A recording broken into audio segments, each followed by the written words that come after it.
So Coffeezilla just now made a video on the collapse of the Silicon Valley Bank. And this video is amazing. If you do not know anything about the sector, you probably think after watching it that now you do. Now you understand what's happening and why it's happening. But that is not exactly true. If you have an actual understanding of what's happening, then Coffee's video is problematic. It's chock full of misinformation, it has a lot of strange contradictions, and it focuses on things that don't really matter.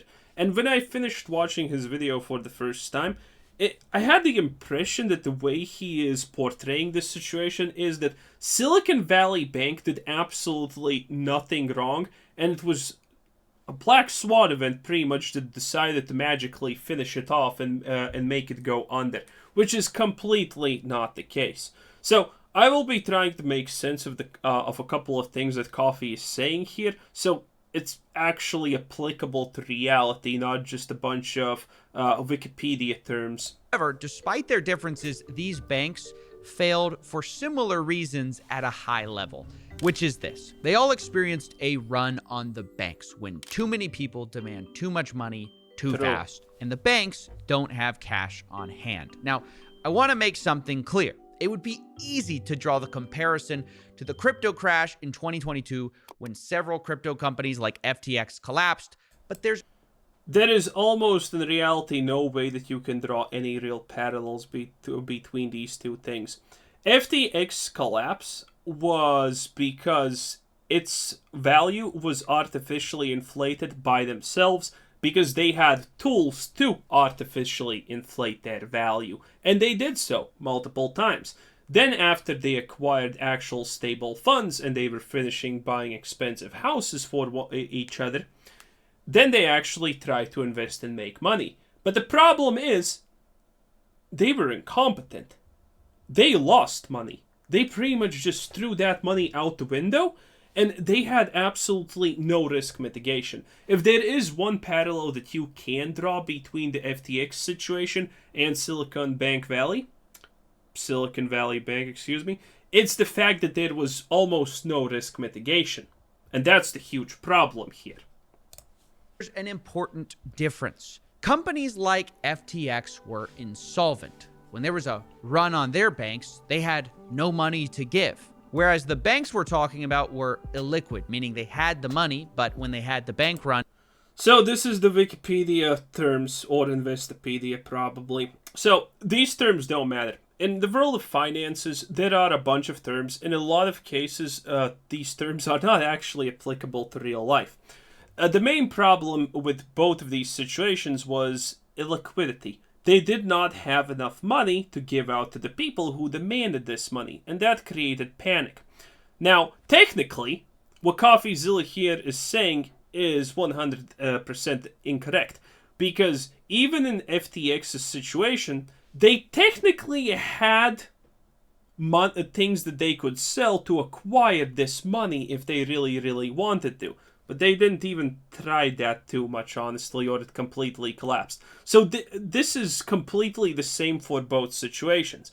The only difference is the tool that the tools that they were selling. Some of it was locked up in long-term assets like bonds. Now, to be clear, these are not the same things at all. But things can get a little fuzzy in the details. For example, the details don't matter. When a bank run happens, what can start as a liquidity problem can become an insolvency problem So this is completely false. If a bank has a liquidity problem, aka they don't have the money to give to people, it doesn't just magically turn into an insolvency problem. No. You still have the liquidity problem, just on top now that you're trying to sell your assets, aka liquefying your assets so you actually have the cash, because that's what liquefaction of asset means. That you are selling all of your assets to get cold hard cash. If a bank tries to do that, and they can't liquefy their assets, and they don't have the liquidity, they don't suddenly just get out of the situation where they don't have the liquidity. Now they have these two things at the same time. And that creates more fear. because this means the bank is incapable of fulfilling its fiscal promises to its customers, which is a very big sad thing. The bank has to sell what they have for cash. And let me explain. One of the safest investments is considered to be treasury bonds. True. Your grandparents probably invest in it.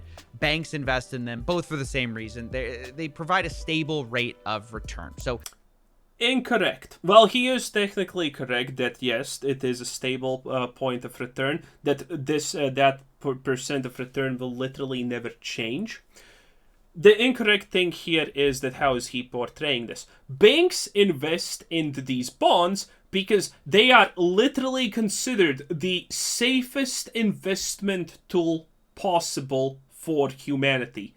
The only way that the country-backed government bond cannot pay out is if a country completely just disintegrates off of the face of the world.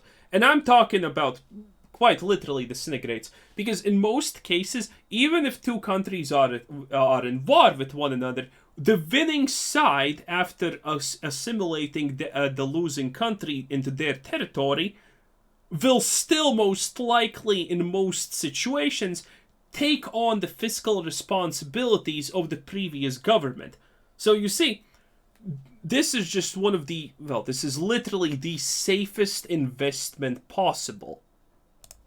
say your signature bank, right? You've got billions of dollars in customer assets. 200 Where billion. do you put it? Well, into treasury bonds, which let's say earn you one. And this is the main problem of the video. This is what I mean when I'm saying that he focuses on things that don't matter. So, Silicon Valley Bank, for example, had something like 200 bill of cash on hand, and they input like 20 billion into government issued bonds. The question is, where is the rest of that money? Well, I can tell you where some of the money isn't, and some of that money isn't in savings, aka a static amount of cash, a percent of the cash on hand that they have always available to them in case people need to withdraw. And they didn't have this. And this is the actual serious problem. It's the fact that they pretty much had zero of the cash on hand that they claim that their bank has. It was all invested into stocks, bonds, and different kind of things. And this is where we can talk about a little meme called, well, you look at hedge funds like Goldman Sachs or whatever, they don't outperform the S&P. They actually underperform against it. And that is true. But you need to understand, giant hedge funds and actual giant banks that, try to not go under, they don't outperform the S&P and other things like that because they put a lot in risk mitigation. They put a lot of effort in risk mitigation. And the problem with Silicon Valley Bank was the fact that they did not have anything in risk mitigation. They completely ignored it. Out of 200 billion of their customers' cash they were protecting, technically, they had less than 5 billion insured of that cash. Okay, if something goes under, that cash is insured and nothing bad really happens, Well, bad things still happen. I'm oversimplifying it a bit, but there's a reason why banks actually insure the cash that they have. So bad things don't happen. Silicon Valley Bank chose to insure absolutely nothing. 5 billion out of 200 billion is less than 3%. They insured less than 3% of their cash, which was also a huge contributor to their collapse. 1% a year. You keep some cash on hand for withdrawals, but you figure, look, if I need to sell these... And they did not keep any cash on hand for withdrawals. Silicon Valley Bank was extremely greedy. They wanted to maximize profits because they did not think a bank run can happen. I can sell my bonds, right? But what happens if interest rates rise really quickly? Well, suddenly you have this 5-year bond you bought a year ago, which gives you 1% a year. But now the government is selling the same 5-year bond and offering 5%. Because of that, now your bond's value on the open market drops. It's no longer even worth what you paid for it because Correct. it's giving less interest than other bonds. And so if you try to sell that, well, now you lose money. Now, to be clear, if you held the bond to maturity, well, you would still make that 1% Correct. and not lose anything. But the triple AA here is risk class. Every type of asset that you can buy is categorized in a risk. And triple A, I think, was the highest non-risk class that you can have. In general, it goes like this. The less risky an investment is, the more minor the dividends, the more minor the payout. The more risky an asset is, the higher potential payout you can get. when depositors are asking for cash, it's simply not an option to hold on. Now, I know that seems complicated, but the essence of it is this. Banks were forced to sell long-term assets that they didn't want to sell, like bonds, and they took losses. Now, the problem is, Silicon Valley Bank should have had something magical called short-term assets. You see, no bank, I think even FTX didn't actually do this. I think even FTX had enough brains to actually diversify a little bit. No bank has 100% of their value tied to one thing. There's always diversification. If you are someone who's investing and you invest all your money into one thing, maybe a miracle happens, it goes up and you make a lot of money. But on average, investing into one thing is very stupid because that usually wrecks people. Because of these bank runs. Because of that, what started... Okay, and also I want to point out 21 billion bond portfolio, right? So they still have 180 billion somewhere out there, right? So they decide to sell this because it's the lowest loss that they can have. And that is 1.8 billion. And 1.8 billion is not even 1% loss of their initial funds. And if you're an actual bank that, has risk management, as I have already been saying, then this should not be a problem. Because 1% and 1% or less than 1% in this case, lost in risk, it should be accounted for. But in Silicon Valley Bank's situation, they did no risk mitigation. It just didn't exist. That what started as a liquidity crisis became an insolvency crisis. Again, it cannot become. It still stays a liquidity crisis, but now it also turns into an insolvency crisis, which makes people fear a lot more, and now you have just increased the problems of this. I don't know if Silicon Valley tried to only sell one of their investment tools, but they should have sold, a little bit from everything. I don't understand this situation that Coffeezilla is presenting here, that Silicon Valley Bank just tried to sell only one of their things. Maybe this was just the absolutely best scenario because everything else would be a higher profit margin, but seems sus. Because of that crisis, and that's why they got shut down, because they weren't going to be able to service all those withdrawals. So now what, right? Doesn't the government guarantee bank deposits? Why are we even talking about this? Well, yes, they kind of do. The FDIC insures up to $250,000 per account. Correct. However, at places like Silicon Valley Bank, they had a lot of accounts with a lot more than that. Because as we spoke of, they hosted a lot of venture capital, startups. Correct. And this is the big problem. I'm not going to go over it, but Coffeezilla essentially just touches on the rest of the video why people are mad that Silicon Valley Bank is going to get bailed out. And that is very simple. You should be mad that Silicon Valley Bank is going to get bailed out. Because you see, there's a fundamental problem on why it's getting bailed out and what actually happened. If you watch Coffeezilla's video, you would assume that the bailout is a good thing because, the bank didn't do actually anything wrong. But in reality, the bank did many, many, many things wrong.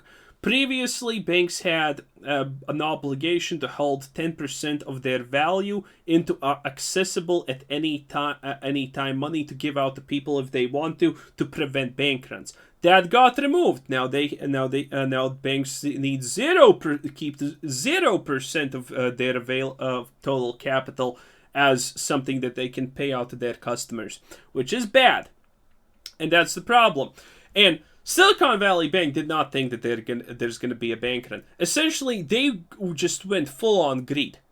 And this is why people who understand this situation are mad about this. Because the government is not going to bail out small people. Almost no small person actually lost money in this. The people who lost money because of the collapse of this bank are just giant companies, startups in Silicon Valley that are essentially throwing the dice and accruing venture capital funds to try and become big, to try and become the new Facebook and whatnot. They're trying to do that, okay? Those are the people who are losing banks. So essentially the government is bailing out a bunch of degenerate gamblers and saving the degenerate gambler that in first place decided to take all this money in and then try to gamble it all away. Essentially, the government's just saving gamblers at this point. They're not saving people who understand risk, who don't want to... They're just saving people who don't deserve it. That's the thing that they are doing. They're not if these companies go under, almost no real jobs are lost. There's so little lost if these companies' bank accounts just go to zero. So little lost. But by the government's saving this bank, they're essentially saying, hey, yeah, you degenerate gamblers, you just gambled, you lost your money, but that's okay. We're going to bail you out, and you can continue gambling away. Because the U.S. is not going to enforce anything on how Silicon Bank conducted its business. They're going to not enforce anything. They can't enforce anything. And that's the problem here. They're just bailing out gamblers and saying, hey, yeah, you can do risky things without any fear of any consequences. You don't need to think about the negative side of things. If anything bad happens, we're just going to make you whole again. And this is the big problem. Well, anyway, that's pretty much it. I hope you understand something. Anyway, bye-bye.